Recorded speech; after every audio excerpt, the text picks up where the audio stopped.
So this is a donor who was born and raised in Peru and came to the United States about 5 years ago. So talk to me about your experience of being taught English by Germans. Sure.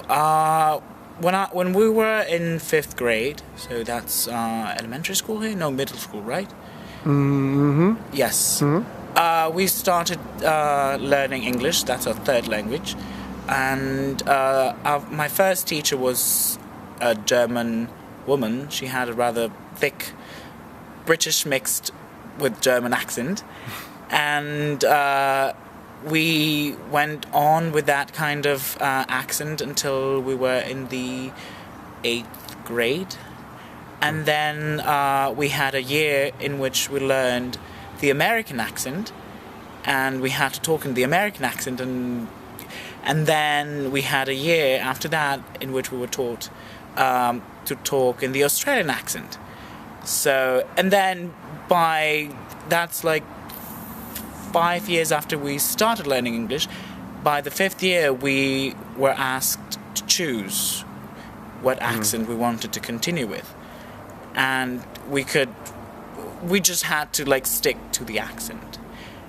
And I mean, I've switched back and forth between the British and the Americanized version of our accent, and but now I'm completely fine with this accent, and so basically all of the accents we've learned from German speakers.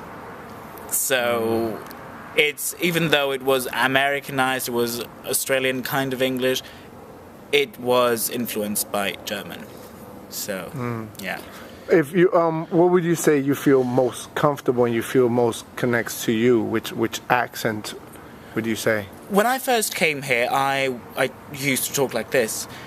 But then my mother, my stepfather is American, and my mother, she's Peruvian, and she was like, why don't you talk with the American accent? I'm like, that's not my accent. I mean... But then I gave in and I started talking with the American accent until one day we had an audition here in school and we had to do the British accent. I was like, yes, going back. And after that I just changed back to my original accent because I feel much more comfortable pronouncing the words in this accent than in the American one, because in the American one I have to think about the pronunciation. This one, it just comes naturally because that's the first thing I was taught. So that's, yeah.